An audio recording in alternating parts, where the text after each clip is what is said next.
නාගදීපය කිව්වම ඔයාලට එකපාරටම මතක් වෙන්නේ යාපනයේ තියෙන ප්‍රසිද්ධ පන්සල නේද? හැබැයි අද අපි යන්නේ එහෙට නෙවෙයි. බිම්තැන්න කෝරළේ ඌරානිය ගම්මානිය මැද හැංගිලා තියෙන රහස් පිරුණු වෙනස්ම නාගදීපයකට. ආයුබෝවන් හැමෝටම. අද අපි කතා කරන්නේ බදුල්ල දිස්ත්‍රික්කයේ රිදීමාලියද්දේ තියෙන පෞරාණික නාගදීප විහාරය ගැන. ඔයාලා හිතනවා ඇති මේක තවත් එක සාමාන්‍ය පන්සලක් කියලා. බැයි එහෙම හිතන්ඩ එපා. මෙතන තමා බුදුන් වැඩින් නිවරදි නාගදීපය. මහියංගනය කිට්ටුවම තියෙන. තව දුටුගෙමුණු රජතුමාගේ යුද කඳවුරක්, ජලය යට සැඟවුණු තාක්ෂණය සහ රත්තරංගෑව නාගයක් මේ කතාව ඇතුළි තියෙනවා. මේක නිකම්ම කතාවක් නෙවෙයි. මේක අපේ ඉතිහාසයේ ඉංජිනේරු තාක්ෂණයේ සහ වාස්තු විද්‍යාවේ අපූරු සංකලනයක්. අපි ඉස්සල්ලම බලමු මේ භූමියේ තියෙන අපූරු ඉංජිනේරු තාක්ෂණය.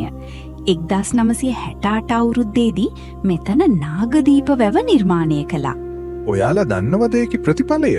මේ දැවන්ත වාරිමාර්ග ව්‍යාපෘතියත් එක්ක පෞරාණික නාගදීප විහාරයට අයිති විශාල භූමි ප්‍රමාණයක්. ඒ කියන්නේ ගවේෂණය නොකරපු නටබුන් රාශියක් වැව් ජලයෙන් යට වුණා. හිතන්න ඒකේ විශාලත්වය. පුරාණ වාරිතාක්ෂණයයි නූතන වාරිතාක්ෂණයයි එකට මුණ ගැහෙන තැනක් තමයි මේ රිදීමාලියද්ද කියන්නේ. මෙතන ප්‍රධාන වශයෙන් වාස්තු විද්‍යාත්මක ලක්ෂණ සහිත ස්තූප දෙකක් තියෙනවා. ඉන් කුඩා ස්තූපය දුටුගැමුණු රජතුමාගේ කාලේ නිර්මාණය කළා කියලා තමයි විශ්වාස කරන්නේ. ඒ ස්තූපයේ දේවතා කොටුව දක්වාම, ඒ කියන්නේ ඉහළ කොටස දක්වාම පැරණි ගඩොල් තාක්ෂණයේ අදටත් හොඳින් ආරක්ෂා වෙලා තියෙනවා.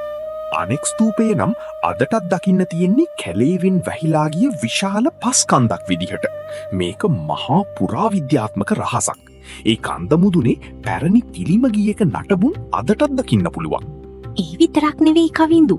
ක්‍රිස්තු වර්ෂ 6 වෙනි සහ 7 වෙනි සියවස් වලට අයිති සිල් ලිපි, ඒ වගේම 9 වෙනි සහ 10 වෙනි සියවස් වලට අයිති ටැම් ලිපි සහ පුවරු ලිපි මෙතනින් හොයාගෙන තියෙනවා.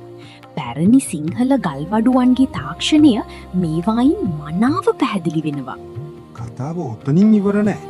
මෙතන පොඩි අද්භූත ස්වභාවයකුත් තියෙනවා. අදටත් මේ මුල්ලු පන්සලම බලාගන්නේ එකම එක හාමුදුරුවනමක් විතරයි.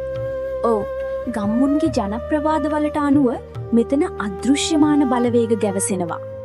කලින් මෙහි වැඩවාසය කරන්න ආපු ගොඩාක් හාමුදුරුවරු මේ අද්භූත දේවල් නිසා බියටපත් වෙලා පන්සල අතහැරලා ගියා කියලයි කියන්නේ. ඒ නිසා අදටත් මේ භූමියේ තියෙන්නේ දැඩි නිශ්ශබ්දතාවයක්. අපි ආයෙත් මේ භූමියේ ගොඩනැගිලි තාක්ෂණයට එමු. 1989 දී ආර් ප්‍රේමදාස ජනාධිපතිතුමාගේ සමයේදී මහියංගන ගමුදාවට සමගාමීව මෙහි ප්‍රතිසංස්කරණ කටයුතු සිද්ධ වුණා. පැරණි ගල් කණු මත ගොඩනැගුණු අලුත් සංඝාවාසය අපූරු වාස්තු විද්‍යාත්මක නිමයුමක්. ඒත් මේ ස්ථානය මෑතකදී ගොඩක්ම ප්‍රසිද්ධ වුණේ 2009 යුද්ධය ජයග්‍රහණය කිරීමත් එක්කයි. හරියටම හරි.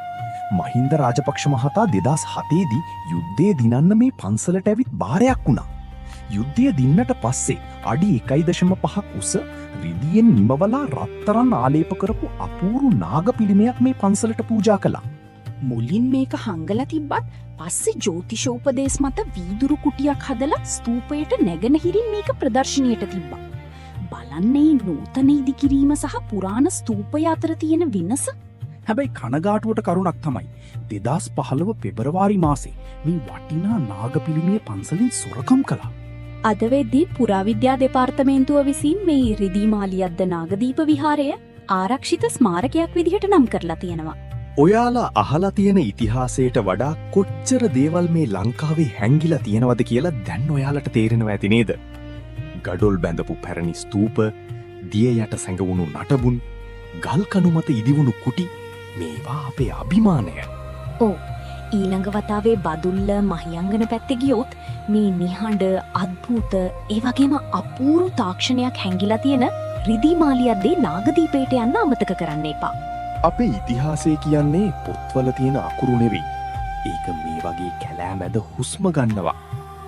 අදට අපි සමුගන්නවා තවත් මේ වගේම අපූරු කතාවකින් අපි හමුවෙමු. පරිස්සමින් ඉන්න. මතක ඇතුව අපේ හිස්ට්‍රි මිස්ට්‍රි YouTube channel එක subscribe කරන්න. ගිහින් එන්නම්. ස්තුතියි.